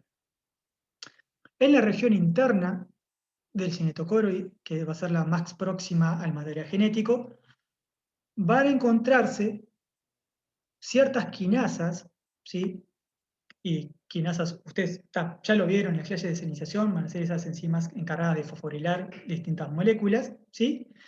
Va a encontrarse una quinasa, ¿sí?, que se denomina Aurora, que va a fosforilar, ¿sí?, a este complejo que se denomina NC80, que va a ser la estructura en la región externa del cinetocoro en el cual se va a asociar ese microtúbulo. ¿Sí? Entonces, cuando existe una asociación de cualquiera de estas de manera inestable, ¿sí?, la quinasa Aurora va a estar físicamente cercana a este complejo y va a fosforilarlo. Y al fosforilarlo lo que va a hacer es disminuir la afinidad del complejo por la adhesión a los microtúbulos. Por lo tanto, generando ahora una asociación inestable. La forma, ¿sí?, que tenemos para que esa asociación física entre la quinasa Aurora, ¿sí?, y el complejo NS80 va a ser cuando generemos tensión, ¿sí?, desde ambos cinetocoros, ¿sí?, unidos a los usos mitóticos de los lados opuestos, por los centrosomas de los lados opuestos, para que se genere una fuerza de tensión, y esa fuerza de tensión generada por la asociación de ambos usos mitóticos va a separar ahora físicamente, ¿sí?, a la enzima que se encuentra, ¿sí?, Aurora B, que se encuentra en la región interna del cinetocoro, del complejo NS80, que va a ser el encargado de la asociación con los microtúbulos. Y a la hora de tener una separación, esta quinasa no va a ser capaz de fosforilar a ese complejo, ¿sí?, y por lo tanto la unión microtúbulo-cinetocoro se va a generar una unión de tipo estable. Profe, ¿podés repetir eso de vuelta? No entendí. Lo Sí, último. claro, no pasa nada. Aurora, esta quinasa se va a encontrar en la región interna del cinetocoro. En la región externa de ese cinetocoro va a encontrarse este complejo, que no importa los nombres, ¿sí?, que va a ser el complejo encargado de generar la asociación con el microtúbulo. Cuando no existe tensión, ¿sí?, como cualquiera de estos tres ejemplos, ¿sí?, o como ven aquí, la quinasa Aurora va a encontrarse físicamente cercana al complejo NDC80, ¿sí?, y es capaz de fosforilarlo. Al fosforilarlo, este complejo de asociación con los microtúbulos se vuelve inestable. La afinidad por los microtúbulos decae. Ahora, cuando tenemos la asociación de microtúbulos cinetocóricos de polos opuestos, se va a generar una tensión, ¿sí?, porque tenemos un empuje de los microtúbulos cinetocóricos, y viene acá en mi cámara, que va a empujar a los cinetocoros hacia lados opuestos. Eso va a llevar, ¿sí?, porque la estructura cinetocórica tiene cierta flexibilidad, a separar físicamente a la quinasa de su complejo diana, que es el NS80. Al no tener la capacidad de fosforilarlo, ¿sí?, este complejo va a tener una afinidad alta por la asociación a los microtúbulos, y por lo tanto generar ahora una adhesión estable de los microtúbulos al cinetocoro. Este va a ser un sistema, ¿sí?, que lo que va a generar es que no generar una asociación estable entre los cinetocoros, a menos que se encuentre una adhesión de ambos polos del uso mitótico a ambas cromatías hermanas. ¿Sí? Entonces, Ahora sí aquí entendí. también juegan otras cosas, porque vamos a tener tanto una fosforilación por Aurora, pero vamos a tener fosfatasas, ¿sí?, que lo que van a hacer es fosforilar, mientras la quinasa fosforila, la fosfatasa va a desfosforilar. Entonces, mientras no existe tensión, vamos a tener fosforilaciones y desfosforilaciones, ¿sí? Entonces, eso es lo que va a generar, va a ciclar, ¿sí?, de tal manera que se genere esa asociación de manera no estable. Cuando generamos ahora esa separación y Aurora B ya no tiene la capacidad de fosforilar, la fosfatasa va a retirar esos fosfatos, y ahora sí, sin ningún tipo de fosforilación, ¿sí?, se genera una asociación estable entre el uso mitótico, entre los microtúbulos cinetocóricos y el cinetocoro en las cromatías hermanas. Bien, entonces aquí les muestro, entonces, la microscopía de barrido láser confocal, en el cual pueden ver ambos cinetocoros, ¿sí?, y la Aurora B, ¿sí? En verde. Como pueden ver, esa separación física entre en la región interna de ese cinetocoro y la región externa del mismo, ¿sí?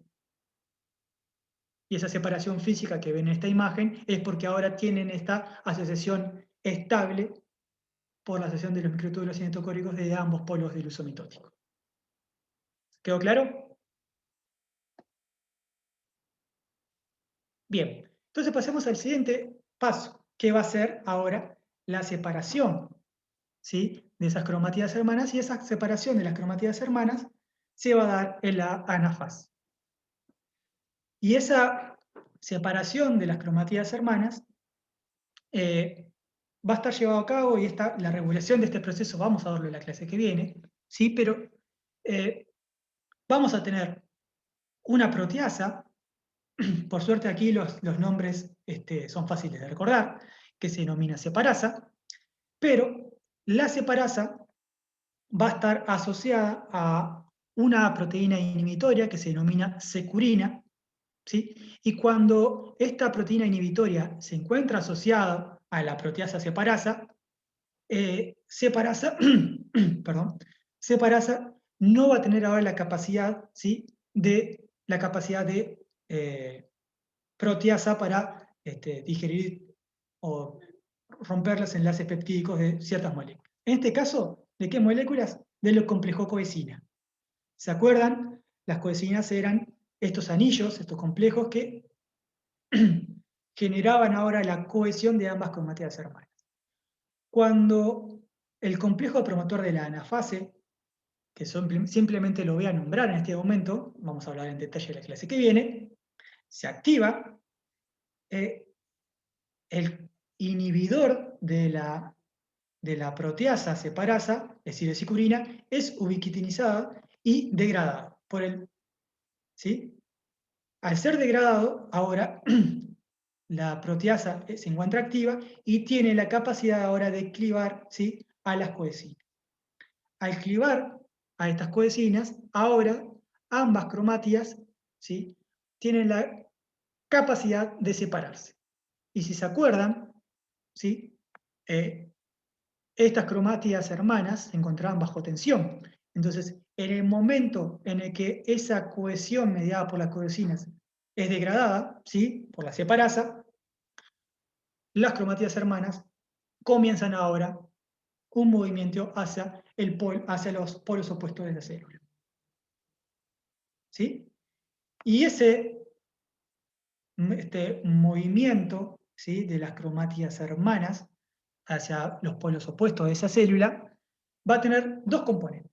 ¿Sí? Y van a verlos en distintos libros, que se puede separar a la anafase en anafase A y anafase B, ¿sí? dependiendo si es una separación de las cromátidas o una separación de los centrosomas.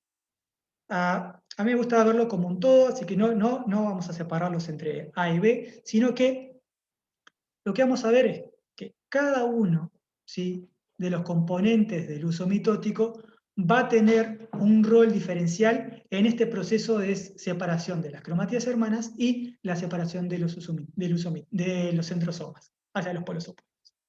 Entonces, comencemos.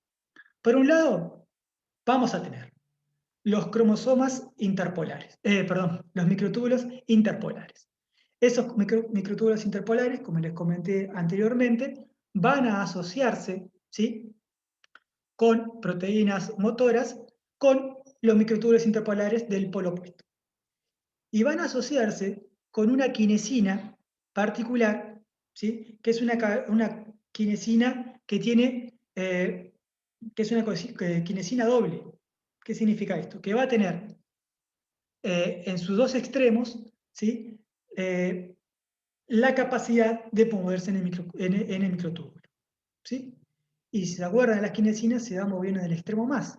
Entonces, al estar asociados estos microtúbulos que tienen su extremo más, ¿sí? si ven mis dedos, hacia el ecuador de la célula, y se encuentran asociados por estas quinesinas bipolares, lo que vamos a tener es un movimiento de este tipo, ¿sí? de desplazamiento de un microtúbulo interpolar sobre el otro.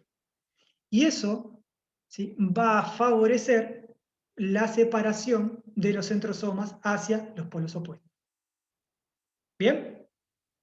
A su vez, vamos a tener, ¿sí?, que los microtúbulos astrales, ¿sí?, que se encuentran, ¿se acuerdan que dijimos que irradian esos microtúbulos hacia el lado donde se encuentra su centrosoma?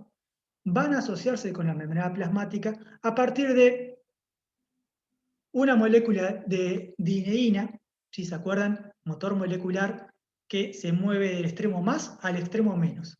Esa dineína va a estar asociada a la membrana plasmática.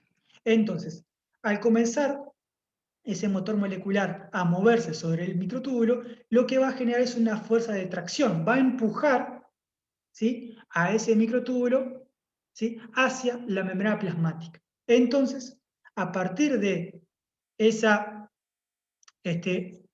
asociación con la dineína, lo que va a hacer es favorecer la separación, ¿sí?, de esos centrosomas hacia polos opuestos.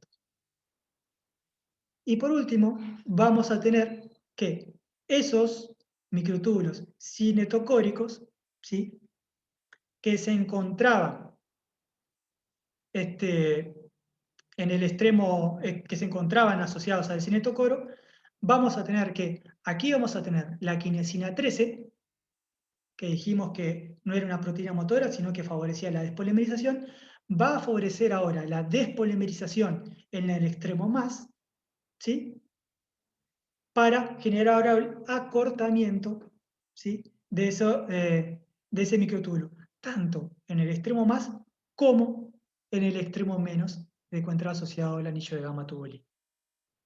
Entonces, eso va a permitir que esa cromatida hermana, que ahora está separada de la otra cromatida, puedan moverse, ¿sí?, moverse hacia polos opuestos. Tanto una separación de esas cromátidas hermanas como ahora una separación física de los centrosomas. ¿Bien? Yo sé que aquí son muchas moléculas. Por eso sí. Pero la idea es que se entienden. Son Pero bastante la idea fáciles.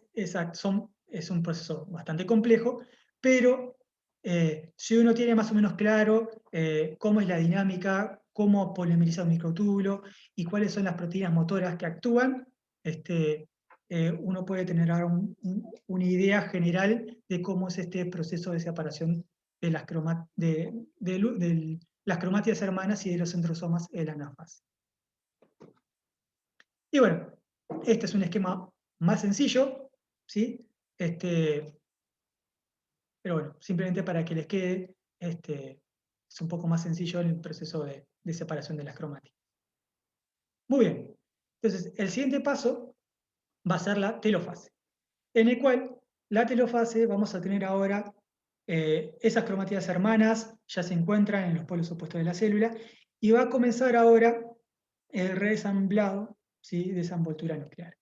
Y aquí le quiero mostrar en esta película tanto una lamina acoplada a GFP, como primero se encuentra durante la fase M la lamina en una señal difusa, y mientras luego esas cromátidas hermanas comienzan a descondensarse, ¿sí?, esa envoltura nuclear vuelve a reensamblarse en esa región. Y el reensamblado, ¿sí?, el reensamblado de esa envoltura nuclear va a tener que ver con la asociación de distintas proteínas que se encuentran asociadas a las cromátidas. Y este es un proceso bastante complejo, pero al parecer una de las moléculas que tiene un rol importante en ese ensamblado son las RAN-GTPasas. Y si ustedes se acuerdan, ¿sí?, de las primeras clases que tuvieron de biología celular, las RAN-GTPasas tienen que ver con la regulación del transporte núcleo-citoplasma-núcleo. Entonces, a partir de esa asociación de estas RAN-GTPasas, va a comenzar ¿sí? Un reclutamiento de los distintos elementos de esa envoltura nuclear para formar esa envoltura nuclear en la región donde se están descondensando esas cromatías hermanas, ¿sí? En los polos opuestos de esa célula. Muy bien. Entonces, luego de comenzar ese ensamblado, ¿sí?, de la envoltura nuclear en los polos opuestos, vamos a comenzar el proceso de separación del citoplasma. Y ese proceso es el que se da durante la citocinesis, ¿sí? Y la citocinesis va a estar llevado a cabo por un anillo contráctil de actina y miosina. Y ese anillo contráctil de actina y miosina, ¿se acuerdan? La miosina es la proteína motora, ¿sí?, que se asocia a los filamentos de actina. Entonces, cuando se generan una asociación entre la actina y la miosina, ahora ese anillo de actomiosina, ¿sí?, actina y miosina, va a tener la capacidad de contraerse.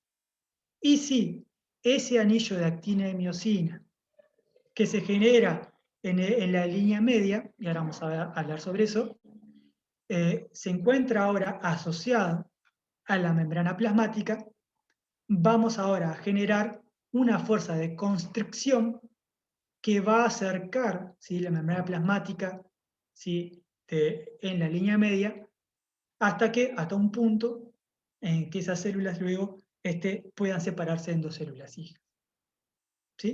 Y si ven aquí, esta es una célula que se encuentra en citocinesis. En rojo, ¿sí?, está marcada la actina, los filamentos de actina, y en verde se encuentra marcada la miosina. Entonces, a partir de este anillo contráctil vamos a generar la separación en dos células hijas. La pregunta es, ¿dónde colocar el anillo? ¿Sí? ¿Cómo se regula la localización de la citocinesis? Y esto es extremadamente importante porque generamos todo un mecanismo extremadamente complejo para generar una segregación en ambas células, ¿sí?, para que ambas células presenten todos los horarios necesarios como para que esa célula pueda funcionar y sobrevivir y ser viable. Entonces, va a ser muy importante que la separación de citoplasma se dé en el lugar correcto. ¿Y cómo se regula eso? Y esa regulación va a tener que ver con un complejo que se llama el complejo de pasajero cromosómico, o el CPC, por sus siglas en inglés. Y ese complejo pasajero cromosómico va a estar mediado por una de las quinasas, que es Aurora. Ustedes se acuerdan que Aurora, yo se los comenté hace un segundito, Aurora es una quinasa que se encuentra en el cinetocoro de las cromatías hermanas. Durante la anafase, parte del cinetocoro, ¿sí?, y en particular la quinasa Aurora B, se separa del cinetocoro de esa cromatía hermana que se va separando hacia el polo donde se encuentra el centrosoma y se concentra en la línea media, es decir, en el lugar donde se encontraba, ¿sí?, esa placa metafásica. Ese movimiento, de nuevo, es mediado por proteínas motoras, que lo que va a hacer es concentrar a este complejo, ¿sí?, de cromosoma, de pasajero cromosómico, en el que se encuentra Aurora B, en la línea media. Entonces, ¿qué pasa? Este complejo lo que va a hacer es reclutar, ¿sí?, a estas pequeñas GTPasas, que es ROA. Y ROA, si ustedes se acuerdan de las clases de citoesqueleto que tuvieron anteriormente en el curso, ROA va a regular y a modificar la dinámica de tanto de proteínas que se asocian a los filamentos de actina y por eso van a variar su distribución y su dinámica, como de las proteínas motoras. Entonces, al tener este complejo de cromosomas, bueno, no me sale en español bien, el cromosoma passage complex en la línea media, va a reclutar, ¿sí?, a esta pequeña GTPasa, y esa GTPasa, al encontrarse la línea media, va a fomentar tanto a una molécula que se llama formina, que, si ustedes se acuerdan, formina favorece el ensamblado, ¿sí?, de haces de filamentos de actina, y a su vez, ¿sí?, esta GTPasa va a activar, ¿sí?, a la miosina 2, y por lo tanto ahora, en el punto donde se encuentra el complejo de pasajeros cromosómicos, vamos a tener activo ROA. ROA va a reclutar a formina, y la formina va a fomentar ese anillo de actina, y a su vez ROA va a activar, ¿sí?, mediante la activación por una fosforilación, a la miosina, para que se genere ahora un anillo contráctil en la línea media. ¿Sí? ¿Fui claro? Sé que también esto es un proceso relativamente complejo, pero tiene que ver con lo siguiente.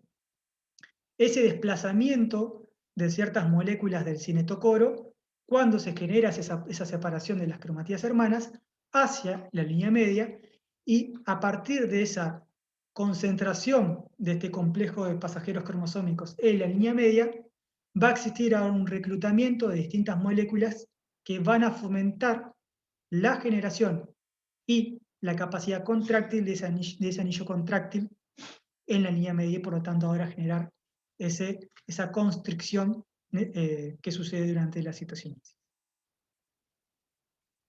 Disculpe, ¿Alguna profe, duda? capaz que lo estoy sí, capaz lo sobresimplifico mucho, pero al darse la anafase, la separación, se concentra CPC, o sea, se genera una concentración de CPC en el medio celular de En la la línea célula, media, sí.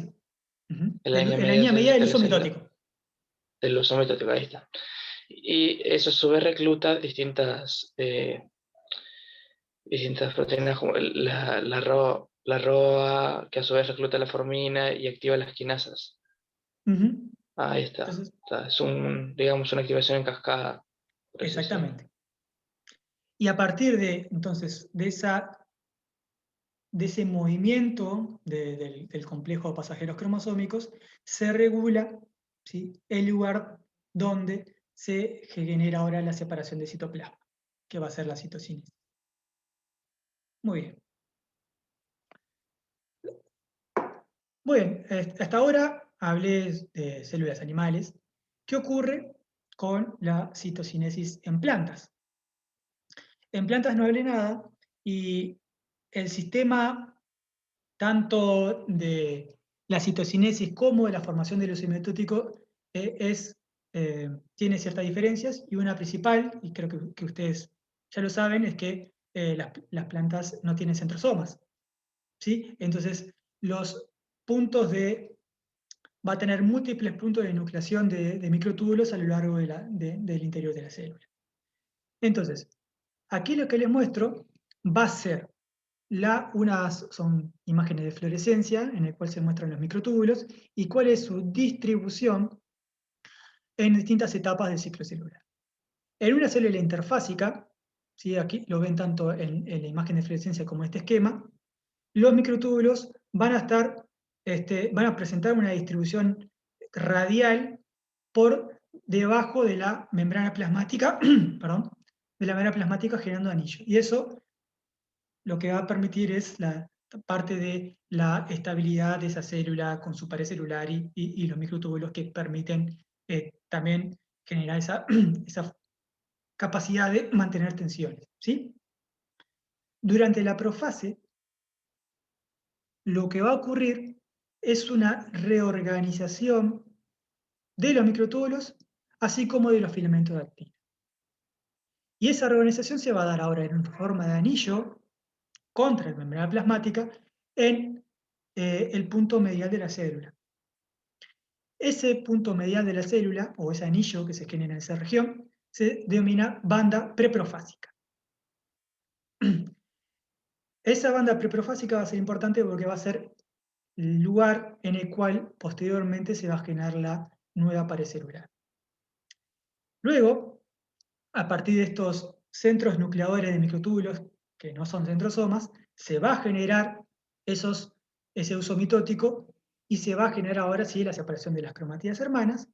Y en el punto donde se había generado, ¿sí?, la región de la banda preprofásica, va a comenzar ahora la formación de una estructura que se denomina fragmoplasto.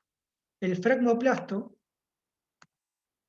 eso lo vamos a ver aquí, el fragmoplasto va a ser la adición de membranas y de componentes, ¿sí?, necesarios para la generación de esa pared celular, que va a estar guiado por microtúbulos, pero que la región en la cual se va a formar va a estar regulado por los filamentos de actina que se encontraban en la placa preprofásica. Entonces, a partir de esa regulación durante la profase, ¿sí?, generando esa placa preprofásica, ¿sí?, como ven acá,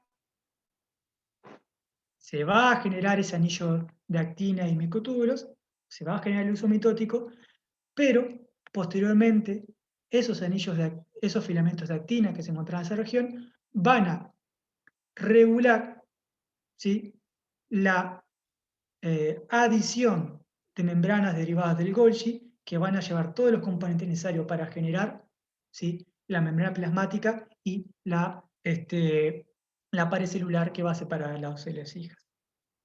Por lo tanto, en este caso, no va a ocurrir una citocinesis por el simple hecho de que vamos a tener una pared celular rígida, ¿sí?, sino que vamos a generar una pared celular de novo, ¿sí?, regulada ahora por los distintos elementos del citoesqueleto.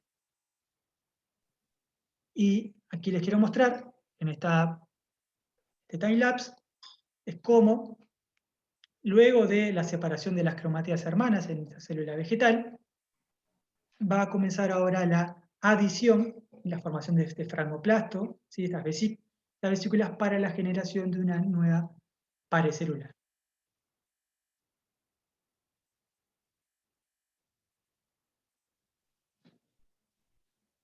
O sea que el fragmoplasma se forma.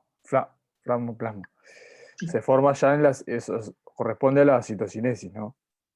Exactamente, digamos, el fragmoplasto va a ser todas esas vesículas, es un paso intermedio antes de la generación de la pared celular, ¿sí? Va a ser toda esa congregación, ¿sí?, esa generación de esas vesículas derivadas del aparato de Golgi, que van a tener todos los componentes para generar la pared celular y la membrana celular.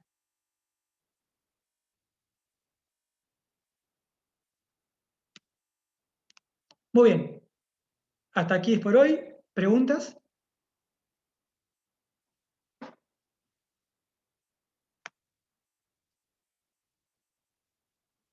Yo más que Sí. nada referente a la bibliografía, porque creo que en general lo entendí, pero voy a necesitar el libro y todo. Consultar la bibliografía y Bien, ¿hay algún otro lugar que nos recomiendes? el libro de texto y, digamos, el libro de cabecera del curso es el Bruce Albers. Lo que voy a hacer es que utilicé muchos artículos que no se encuentran en el libro y los voy a subir al EVA. Pero simplemente no van a ser necesarios para que ustedes estudien y ya la profundización necesaria como para que nosotros queremos que ustedes tengan, ¿sí? Pero quien quiera leerlos, digamos, la información de más no va a ser un problema, ¿sí? Pero yo les subo la bibliografía extra, pero el libro de cabecera está muy bien explicado, es el Bruce Albers y va a tener un capítulo específico sobre tanto la regulación del ciclo celular como de toda la dinámica del uso mitótico y todo lo que vimos hoy. Pero sí, yo todo ese material extra lo voy a subir. Lo voy a subir al EVA, a su vez, además de la grabación de la clase y el PDF de la clase.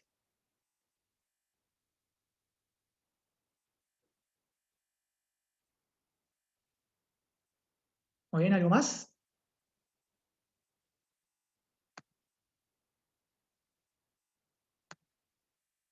Bueno, si